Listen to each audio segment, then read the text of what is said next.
You walk into a store to buy toothpaste. Seems simple, right? But then you see it. A wall of options. Whitening, charcoal, fluoride-free, anti-cavity, organic, mint, citrus, gel, paste, foam. 32 different kinds of toothpaste. You freeze. You scan. You pick one. You walk away. But something happens later. Doubt, regret. Maybe I should have picked the other one. Now scale that up. Every day, with everything. Welcome to the modern world, where freedom has metastasized into paralysis. Barry Schwartz warned us, endless choices don't liberate us, they wreck us. Click subscribe to this channel to get more profound insights. We were taught that more choice equals more freedom, and freedom is good, so more must be better. Right? But here's the paradox: more isn't better. It's heavier. It creates pressure, responsibility, anxiety. Because now, every decision carries the burden of perfection. If I have all these options, I must choose the best one. If I don't, it's my fault. This is what Barry Schwartz calls the paradox of choice. More options don't make us happier. They make us more dissatisfied, more anxious, and more mentally exhausted. We don't just choose anymore. We overthink. We obsess. We compare. We imagine all the paths we didn't take. We replay them over and over like a movie reel in our heads. What if I had picked that job? That partner? That major? That breakfast cereal? And the more we imagine, the more we suffer, because the imagined lives always seem better than the one we're living. We're haunted by the ghosts of unchosen possibilities. And they whisper, you could have done better. This isn't just theory, it's your life. You feel it when you scroll Netflix for 40 minutes and end up watching nothing. You feel it when you're dating and every option feels disposable. You feel it when you're shopping for a phone, a shirt, a career path, and every decision feels like a trap. You feel it when you're trying to be happy and wondering, why do I feel so numb when I have so much? The answer isn't that you're broken. It's that the system is. Too much choice is a form of psychological torture. It's a beautiful cage. And here's the twist: this overload doesn't just hurt our happiness. It erodes our identity. Because if you're always choosing, always adapting, always optimizing, then who are you really? Are you the sum of your choices or the victim of them? Are you building a life or just reacting to options? When everything is possible, nothing feels stable.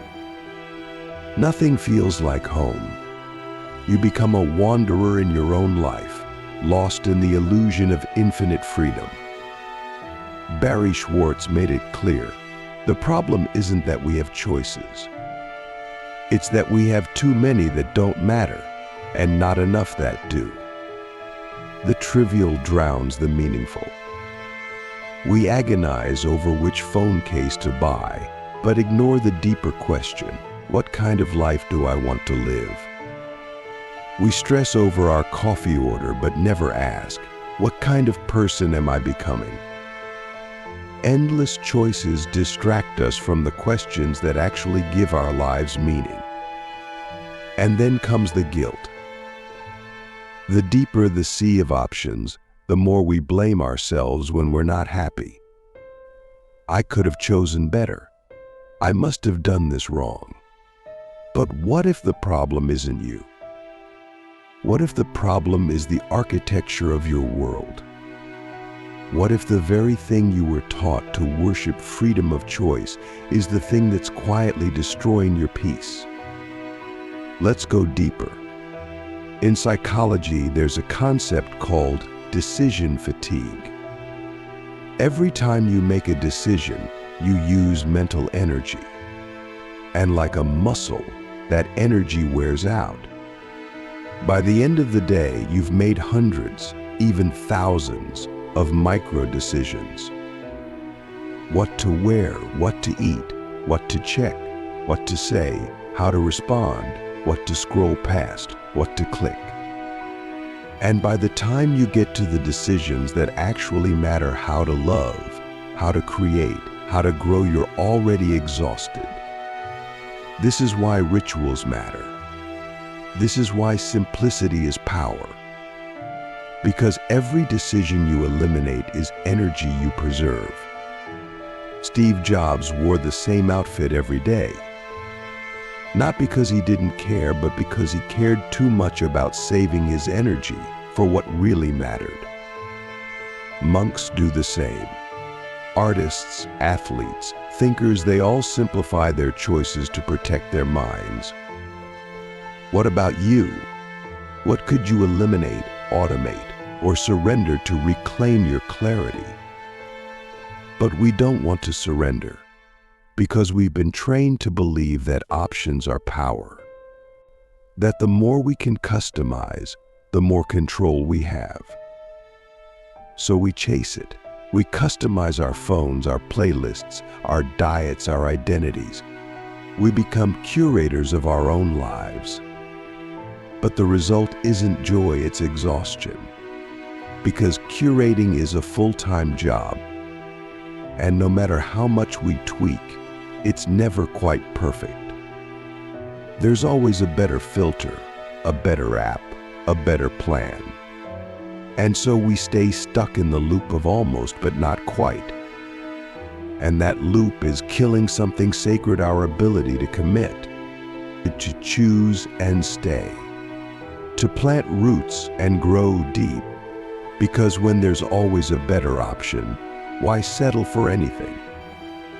Why stay in a relationship when another swipe might reveal someone better? Why stick with a career when another path might be more fulfilling? Why finish a book when there's another one calling your name? And so we float, we sample, we dabble, but we never go deep. We become tourists in our own lives. Barry Schwartz doesn't just diagnose this crisis, he offers a way out. He says we must satisfice instead of maximize. A maximizer tries to make the perfect choice. A satisficer makes a good choice and moves on. Which one are you? Maximizers are often less happy, more anxious, more regretful. Because perfection is a prison. But satisficers, they experience more joy, more peace, more life. Because they stop chasing the illusion and start living in reality. So how do you become a satisficer in a world that worships perfection? You start by redefining success, not as getting the best, but as getting what's good enough to serve your purpose. You train yourself to recognize when a decision is done. You practice gratitude for what you chose instead of regret for what you didn't. You stop comparing. You stop chasing. You start living. And here's a question that could change everything. What would your life look like if you stopped trying to make the best choice and started making bold choices? Choices that weren't optimized but aligned. Not perfect, but purposeful. What would happen if you trusted yourself enough to choose and let go? Because the truth is, freedom isn't about having more options. It's about knowing what to ignore. It's about clarity, not quantity. It's about deciding what matters and letting everything else fall away. That's the real revolution. Not more, less. Not maximizing, meaning, not endless options, a few sacred commitments. We are drowning not in lack, but in excess. And the cure is not to swim faster, it's to get out of the water. It's to step onto solid ground. To say, I will not spend my life making hundreds of meaningless decisions. I will choose a few things, and I will give them everything. Now imagine this. You wake up in a quiet cabin, far from the city, far from the noise. No phone, no internet, no ads, no notifications. Just you, a fire, and a blank notebook. One pen, one chair, one path outside. A stillness you forgot existed. At first, it's uncomfortable, restless. You twitch for your phone. But then something strange happens. You breathe. You think. You remember who you are under all the decisions. That's what Barry Schwartz was really pointing to, not just the overload, but what that overload is hiding. What's underneath it? What we've forgotten. We've forgotten the weight of presence. Decision overload doesn't just create anxiety, it fractures time.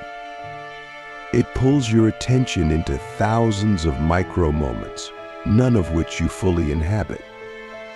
You're not in your life. You're managing it like a dashboard, tapping, toggling, tweaking, constantly evaluating, constantly wondering if this moment is the best it could be. But when you're always wondering what else, you never fully arrive here. You become a ghost in your own experience. And ghosts don't feel joy. They float. This is why minimalism isn't just a design aesthetic, it's a psychological necessity. Every item you own, every app you install, every playlist, every account, every subscription, it all asks for mental energy. Even when you're not using it, it's there, burned in the background, whispering, you haven't dealt with me yet. So we live with a kind of low-grade psychic static, always buzzing, always draining. And we wonder why we feel tired even after rest. Maybe we're not tired. Maybe we're overloaded by the weight of choices we haven't even made yet. Think about your digital life. How many unopened tabs, unfinished videos, paused podcasts, abandoned to-do lists. Each one a decision you didn't finish. Each one a small crack in your attention. Schwartz's insight isn't just about the supermarket or the job market, it's about the soul. Because when we fill our minds with surface-level choices, we lose the capacity for the deeper ones. We lose the space to ask, what matters? Where am I going? Who am I really? The truth is, most of us are not living our lives, we're editing them in real time. Always adjusting, upgrading, optimizing. But at what cost? You can't edit your way into peace. You can't optimize your way into purpose. At some point, you have to stop tweaking and start living. You have to pick a path and walk it, even if it's flawed, even if it's not the best. Because only by walking can you find meaning. Perfection never moves. It just sits there, taunting you. And here's something even darker. The more choices you have, the more others can control you.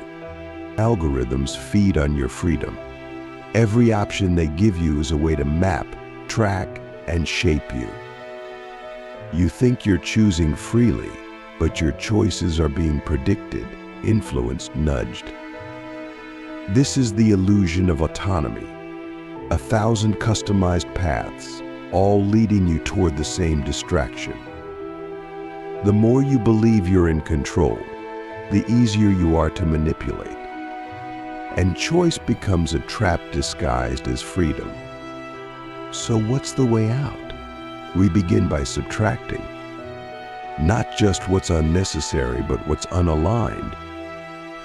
Barry Schwartz's solution wasn't to eliminate all choice, it was to eliminate meaningless choice. The decisions that don't serve your values, your goals, your peace. You don't need 50 shirts. You need a few that feel right. You don't need 14 dating apps. You need one real connection. You don't need 300 books on your shelf. You need one that actually changes you. And this isn't just about stuff. It's about identity. You don't need to be everything. You don't need to chase every version of yourself. You don't need to do it all. Because when you try to live every possible life, you end up living none. You become a shadow of 100 selves instead of the light of one true self. The courage to choose is the courage to become someone and to let go of all the other someones you'll never be. But that's terrifying, isn't it? Because choice overload feels safe on the surface. It keeps us from committing. And commitment means risk. It means loss. It means saying no. But what if the thing you're afraid to commit to is the very thing that would set you free? What if your peace isn't hiding in another better option, but in the option you already have, if you'd only go all in? There's a deep wisdom in limits. A monk doesn't choose his outfit every day. He doesn't scroll his feed. He doesn't ask, where should I go next? And yet, strangely, he has more peace than almost anyone in modern society. Why? Because he's chosen once, and now he's free. He doesn't live in the anxiety of the next decision. He lives in the depth of the one he already made. We call that discipline. But it's also liberation. Ask yourself right now, what choice are you avoiding because you're hoping something better will come along? What moment are you missing because you're scanning the horizon for something more exciting? What relationship, what calling, what truth are you not fully entering because you're holding out for a perfect alternative? We think we're being smart. We think we're being careful. But at some point, caution becomes cowardice. At some point, waiting becomes wasting. And life doesn't wait. It moves, with or without you. And the more time you spend on the sidelines, the more life becomes something you observe instead of something you live. Barry Schwartz warned that choice overload creates a culture of dissatisfaction. You expect more. You get less. You regret more. You enjoy less. And over time, you become numb. Not because life isn't beautiful, but because your mind is exhausted by the illusion that you could have always had something better. But what if you couldn't? What if this is it? What if this is the moment that demands your full presence, full heart, full commitment? What if the only real freedom left is the freedom to say, enough? Enough scrolling, enough comparing, enough optimizing. Enough chasing the perfect life while missing the real one, or enough choices. I choose this. I choose now. Because when you choose fully, when you choose freely, not out of fear of missing something better, but out of love for what you found, you reclaim your mind. You reclaim your life. You become whole again. Not scattered across a million options, but rooted in one powerful, imperfect, meaningful path. So now we arrive at the edge where we have to finally stop asking what else is out there and start asking, what am I really here for? What if the endless sea of choices isn't offering you freedom but stealing your soul, one micro decision at a time? At first it felt like empowerment. But now, you see the price. The noise, the fatigue, the paralysis. And Barry Schwartz wasn't just giving us a psychological diagnosis, he was holding up a mirror. What you see in it is not a broken world. It's a fractured self. And the only way back is through the fire of commitment. Let's be brutally honest. Most of us have been trained to fear commitment. Not because we're weak, but because we've been conditioned to believe that committing means missing out. That by saying yes to one thing, we're permanently saying no to everything else. And that terrifies us. But here's the paradox. Only by saying no to most things can we say yes to anything real. Freedom isn't in having every road open. It's in choosing one road and walking it fully, even when the others fade behind you. Think about how you live. You keep one foot in and one foot out. Worrying of jobs, of relationships, of creative projects, of beliefs. You keep your options open just in case. But that just in case is killing your ability to go deep, to love deeply, to work deeply, to live deeply, because no great life was ever built on maybe. At some point you have to say, this is my path. And when you do, something incredible happens, the noise fades, the mind clears, the weight lifts. But it's not easy, because every step deeper into commitment feels like a death of the lives you didn't choose, a death of the identities you didn't become. The world will whisper, what if you made the wrong choice? And you will feel it in your gut. But here's the truth. There is no perfect choice. There is no certainty. There is only the path you choose and how much of yourself you bring to it. Barry Schwartz showed us that too much choice doesn't just hurt our minds, it damages our culture.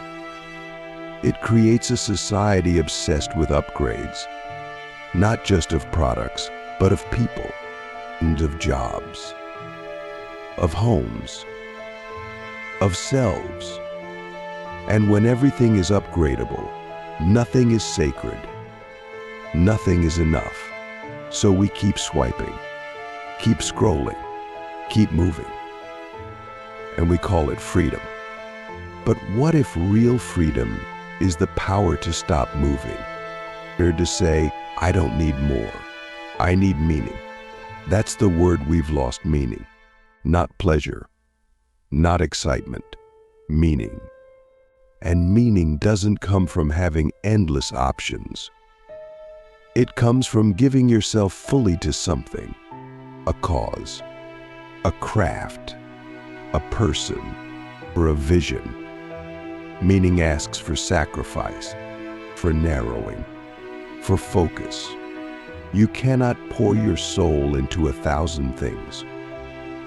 You have to choose a few, maybe even one. And that's terrifying. But it's also the only way to become whole. So what does it look like to live this way? It means simplifying your life with ruthless clarity. It means choosing fewer things and doing them with more heart. It means letting go of the fear that you're missing something. Because the truth is, you are missing something. You're always missing something. But that's not failure. That's life. The beauty of life is that it's finite. You don't get every option. You get this one, this day, this breath. And that's enough if you let it be. And now we turn the mirror fully on ourselves. Ask yourself, what have I been avoiding choosing?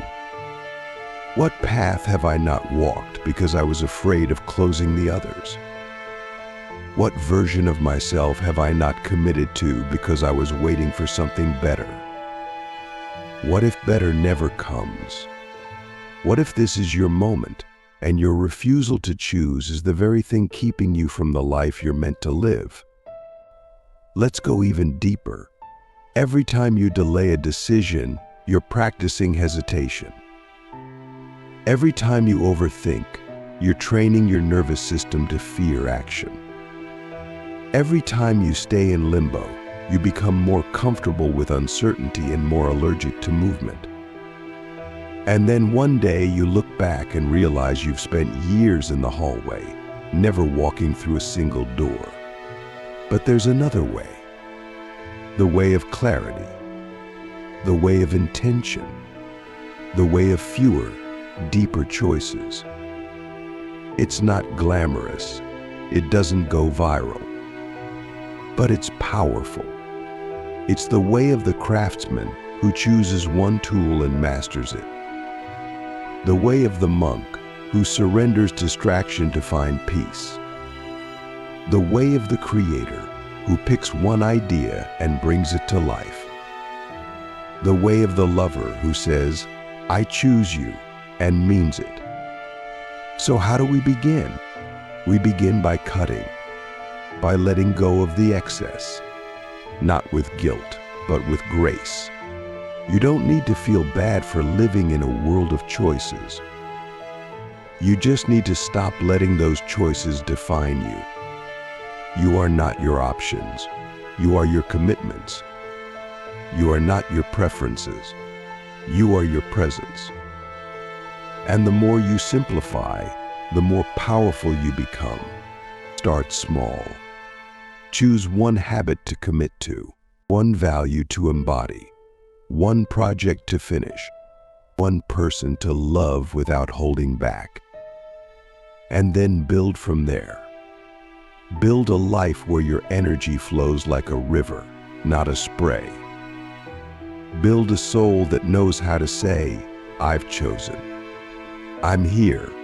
I'm all in." And when the fear comes, and it will remember this, commitment is not a trap. It's the door to freedom. The mind that is always choosing is never at peace. But the mind that has chosen, that mind can rest. That mind can create. That mind can love. That mind can live. Barry Schwartz didn't just warn us about the overload of choice. He gave us a path back to sanity, a path of limits, of clarity, of intention. He reminded us that the good life is not about having it all, it's about knowing what matters and letting the rest go. So as this journey ends, ask yourself one final question and answer it like your life depends on it. What will I choose today, not because it's perfect, not because it's best, but because it aligns with who I am, with who I want to become? Choose it, commit to it, and let it shape you. Because the moment you stop choosing endlessly and start living deeply, you'll realize you were never missing out. You were just waiting to come home to yourself.